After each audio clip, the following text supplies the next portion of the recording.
بسم اللہ الرحمن الرحیم نحمدہ و نصلی علی رسولہ الکریم اما بعد۔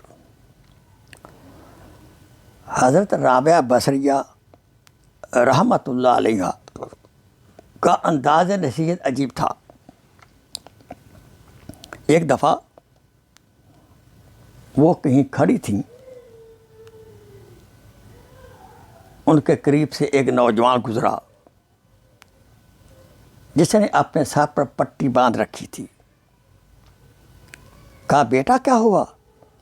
اماں جان، میرے سر میں درد ہے، اس لیے میں نے پٹی باندھی ہوئی ہے، پہلے تو کبھی درد نہیں ہوا تھا۔ ان بیٹا پوچھا، بیٹے آپ کی عمر کتنی ہے؟ جی 30 سال۔ یہ سن کر فرمانے لگیں،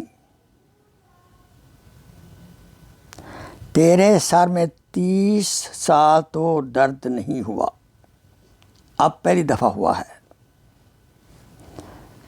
کیا آپ نے 30 سال شکر کی پٹی بھی باندھی؟ تجھے پہلی دفعہ درد ہوا تو شکوہ شکایت کی پٹی باندھ لی۔ میرے دوستوں، بزرگوں، میرے بہن بھائیوں، ہمارا حال بھی یہی ہے کہ ہم سال ہر سال اللہ تعالیٰ کی نعمتیں پرسکون زندگی گزارتے ہیں اور اس کا شکر ادا نہیں کرتے۔ جب ذرا سی تکلیف ہو جاتی ہے تو فوراً شکوہ شروع کر دیتے ہیں۔ اللہ تعالیٰ کی ذات قدوس فرماتے ہیں، وَلَئِن شَكَرْتُمْ لَأَزِيدَنَّكُمْ، اگر تم شکر ادا کرتے رہو گے تو ہم اپنی نعمتوں میں ضرور ضرور اضافہ کرتے رہیں گے۔ گویا شکر ایک ایسا عمل ہے جس کی وجہ سے نعمتیں باقی رہتی ہیں اور متواتر بڑھتی رہتی ہیں۔ کیا خوبصورت شعر ہے، ٹوٹے رشتے وہ جوڑ دیتا ہے، بات رب پر جو چھوڑ دیتا ہے، اس کے لطف و کرم کا کیا کہنا، لاکھ مانگو کروڑ دیتا ہے۔ یہی وجہ ہے کہ ہمیشہ مانگنے والوں کو